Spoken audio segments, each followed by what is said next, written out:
ओम शांति। आज के पुरुषार्थ के लिए बाबा की मुख्य बातें। प्रस्तुत प्रवचन में बाप दादा ने आध्यात्मिक जीवन के महत्वपूर्ण सिद्धांतों को समझाया है। आइए आज के पुरुषार्थ के लिए आवश्यक मुख्य बातों को विस्तार से समझें। 1. टकराव का कारण और निवारण। बाबा ने स्पष्ट किया कि अनेक प्रकार के टकराव का मुख्य कारण देहाभिमान है। जब मनुष्य अपने शरीर को केंद्र में रखता है और अहंकार में आता है तो विभिन्न प्रकार के संघर्ष उत्पन्न होते हैं। माया की ग्रहचारी नकारात्मक शक्तियां मन में बैठ जाती है और व्यक्ति को अशांति का शिकार बनाती है। निवारण के लिए बाबा ने 2 उपाय बताए हैं। देही अभिमानी बनना, अपने आप को शरीर नहीं बल्कि आत्मा के स्वरूप में स्थित रहना। आत्मा की स्वतंत्र चेतना को स्थापित करना है। याद की यात्रा में रहना, निरंतर परमपिता परमात्मा का स्मरण करना है। जब याद रहती है तो ग्रहचारी स्वतः मिट जाती है और मन में शांति आती है। 2. सेवा में संलग्न रहने का महत्व। बाबा ने बिटौंट किया कि सेवा में लगना ही सफलता का मार्ग है। जो बच्चे सदैव सर्विस में लगे रहते हैं उन्हें ऊंच पद की प्राप्ति होती है। सेवा के माध्यम से ही व्यक्ति अपने कर्मों का शुद्धिकरण करता है और आत्मिक उन्नति करता है। सेवा के माध्यम से अहंकार मिटता है, याद की शक्ति बढ़ती है, आत्मा की शुद्धता का अनुभव होता है, परमात्मा की प्राप्ति का होती है। 3. भारत को स्वर्ग बनाने का संकल्प। इस प्रवचन का एक महत्वपूर्ण विषय भारत को स्वर्ग बनाने का है। बाबा ने बताया, भारत को रावणपुरी से फिर विष्णुपुरी बनाना है। यह श्रीमत पर ईश्वरीय नियम के अनुसार होना है। बच्चों ने संकल्प लिया है कि हम इस अपनी भारत भूमि को स्वर्ग बनाकर छोड़ेंगे, जहां एक धर्म होगा, एक धारणा होगी। भारत को स्वर्ग बनाने के लिए आपस में सेमिनार करना, राय करना और चित्रों के माध्यम से समझाना आवश्यक है। 4. पवित्रता का महत्व। बाबा ने पवित्रता को सबसे बड़ा वरदान बताया है। पवित्रता के आधार पर सुख शांति का अनुभव होता है। जो बच्चे पवित्रता की प्रतिज्ञा को सदा स्मृति में रखते हैं उन्हें सुख शांति की अनुभूति स्वतः होती है। पवित्रता का अधिकार लेने में नंबर 1 रहना अर्थात सर्व प्राप्तियों में नंबर 1 बनना है। पवित्रता के फाउंडेशन को कभी कमजोर नहीं करना चाहिए। धरत पर ये धर्म न छोड़िए, कितनी भी परिस्थिति हो धर्म से विचलित नहीं होना है। 5. एकता और विश्वास की शक्ति। बाबा ने एकता को अत्यंत महत्वपूर्ण बताया है। एकता और विश्वास की विशेषता द्वारा सफलता संपन्न बनो। आपस में मिलकर राय करनी चाहिए। एक दो के विचारों को समझना और सम्मान देना चाहिए।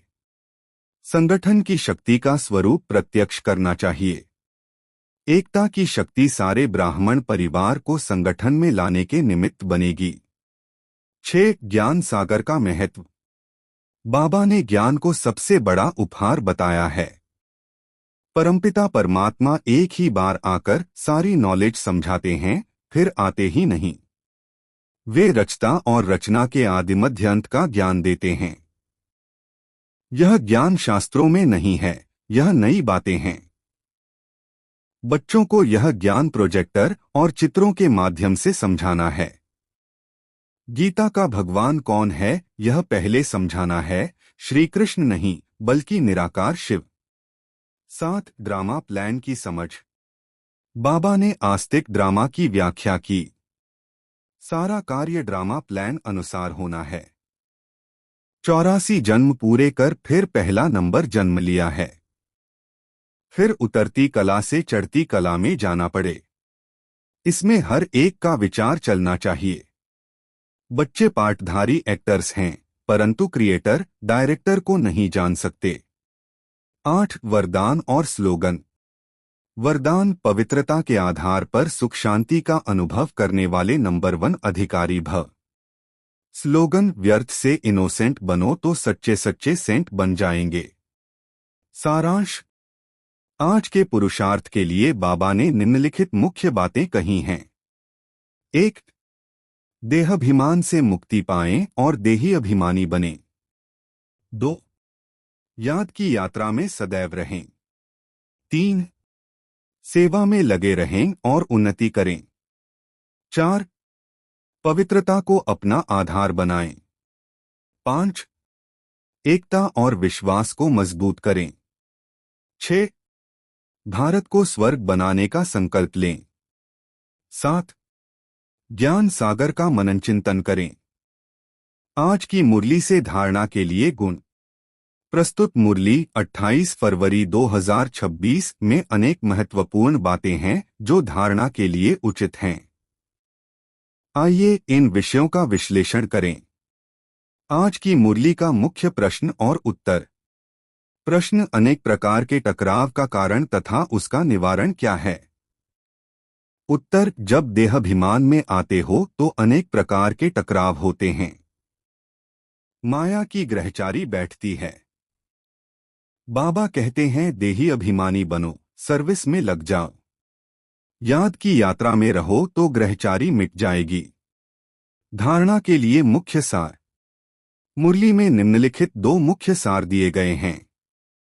1. भारत में सुख शांति की स्थापना करने तथा भारत को स्वर्ग बनाने के लिए आपस में सेमिनार करना है। श्रीमत पर भारत की ऐसी सेवा करनी है। 2. सर्विस में उन्नति करने तथा सर्विस से ऊंच पद पाने के लिए देही अभिमानी रहने की मेहनत करनी है। ज्ञान का विचार सागर मंथन करना है। वरदान, पवित्रता के आधार पर सुख शांति का अनुभव करने वाले नंबर 1 अधिकारी भव। जो बच्चे पवित्रता की प्रतिज्ञा को सदा स्मृति में रखते हैं, उन्हें सुख शांति की अनुभूति स्वतः होती है। पवित्रता का अधिकार लेने में नंबर 1 रहना अर्थात सर्व प्राप्तियों में नंबर 1 बनना, इसलिए पवित्रता के फाउंडेशन को कभी कमजोर नहीं करना, तब ही लास्ट सो फास्ट जाएंगे। इसी धर्म में सदा स्थित रहना, कुछ भी हो जाए, चाहे व्यक्ति, चाहे प्रकृति, चाहे परिस्थिति कितना भी हिलाए, लेकिन धरत पर ये धर्म न छोड़िए। स्लोगन, व्यर्थ से इनोसेंट बनो तो सच्चे सच्चे सेंट बन जाएंगे। अव्यक्त इशारे। एकता और विश्वास की विशेषता द्वारा सफलता संपन्न बनो। धारणा के लिए कौन सा गुण उठाना है। आज की मुरली से धारणा के लिए सबसे महत्वपूर्ण गुण देही अभिमानी बनना है। यह मुरली का केंद्रीय विषय है। देही अभिमानी बनने का अर्थ है अपने को शरीर नहीं, आत्म स्वरूप में रहना, पंपिता परमात्मा की याद में रहना, सेवा में संलग्न रहना, देहाभिमान से मुक्त होना जो टकरावों का कारण है। सारांश, आज की मुरली से धारणा के लिए निम्नलिखित गुण उठाने हैं।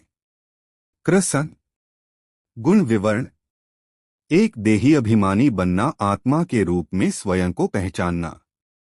2. पवित्रता की प्रतिज्ञा को सदा स्मृति में रखना। 3. सेवा में संलग्न रहना, सदा सेवा में लगे रहना। 4. याद की यात्रा, परमपिता परमात्मा की याद में रहना। 5. एकता और विश्वास, आपस में एकता और विश्वास बनाए रखना।